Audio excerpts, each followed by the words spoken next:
अरे भाई ये गाड़ी को बोलना नहीं ये तो नाइस गाड़ी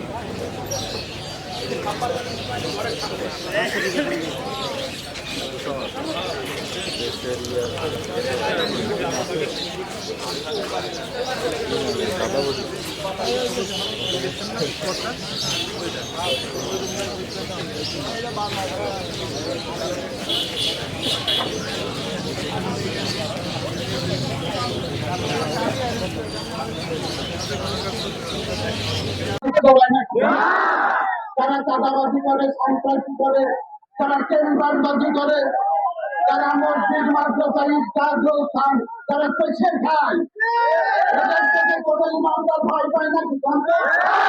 আমরা আমাদের দেহের ভিতরে জন্য হারাম ঢুকইনি। আমরা ইনসাফ প্রতিষ্ঠিত করতে চাই। সেই ইনসাফ প্রতিষ্ঠিত করে হযরত মুহাম্মদুর রাসূলুল্লাহ সাল্লাল্লাহু আলাইহি ওয়াসাল্লাম বলেছিলেন, আমার সমাধি হলো শ্রেষ্ঠ সমাজ। থানায় কাবার থানা থেকে শুরু করে হাজরামাও পর্যন্ত একটি মহিলা রাতের অন্ধকারে ঘুরে যাবে, তার রূপের যৌন সমাজে কম না, কিন্তু ওই ব্যক্তিকে তাকানোর কোন মানুষ এই আরব বিশ্বের মতো নাই। এই ধরনের আমরা সমাজ প্রতিষ্ঠিত করতে চাই। যে সমাজ প্রতিষ্ঠিত করেছিলেন হযরত উমর। একজন ব্যক্তি সারাদিন টাকার বস্তা নিয়ে ঘুরেছে, ঘুরে ওই মাসের কাছে গাছের কাছে টাকার বস্তা বাজিয়ে নিয়ে ঘুমাইছে। ঘুমের থেকে উঠে দেখে আমার থেকে চিহ্ন আর একজন ব্যক্তি। তাও আলহামদুলিল্লাহ পড়িয়ে বলছে, ভাই আপনি ওঠেন, আমার এই টাকার রুটা আপনার দিয়ে দেবো। তখন বলতে আরে তোমার আবার কয়টা টাকা, আমি অনেকদিন আগে বেরোয়েছি, এই জন্যই আমার টাকার বস্তা এই দেখো টাকার বস্তা। টাকা দেওয়ার মতো কোনো লোক ছিল না।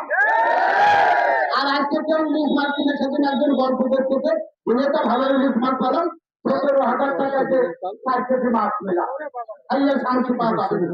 আবার কেউ বাপের আব্বা ইলিশ মাছটা কেনেন না, হাসির বস্তুতে ভাত খায়, সন্তান মাছের কাছে বলে আব্বা ওই বাড়ির কাছে ইসলামী বিশ্ববিদ্যালয়ের নেতা মুজাহিদুল পড়েনি, মুশিদুল পড়েনি, ভাইয়ের আগে দিলে এই ধরনের কথা কি তাদের আজকে সমাজে ৭৫,০০০ চাইছে, আজকের মতো বলে ৯০০ টাকা। এইরকম সমাজ আমরা চাই না। আমরা আবার একটা সমাজ চাই যে প্রেসিডেন্টের বেতন হবে, ইউনিয়নের বেতন তাই হবে।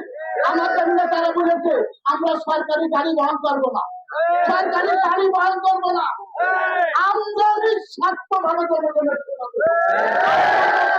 সেবক, জনগণের শাসক নয়। আমাদের নেতারা বলেছেন কোন ছেলে যদি শিক্ষা লাভ করে ডিগ্রি নিয়ে আমাদের হাতে দেয়, আমরা তাদের চাকরি দেব। যদি চাকরি না দিতে পারি, সঙ্গে সঙ্গে তাদের বেকারত্ব ভাতা দেব। প্রচার করে বেড়াবেন, আমাদের এই সুযোগ দেবে। তা যাই হোক, আমরা যে কোনো ডাক দিলি পৌরসভায় আজকে আপনার ভয় আছে না? আমার গাড়ি পাচ্ছি তত্ত্ব মোকাবেলা আছে, জীবন আছে, জীবন দিয়ে বাতিলের মোকাবেলা করে এদেশে কোরআনের ইনসাফ প্রতিষ্ঠিত। আসসালামু আলাইকুম।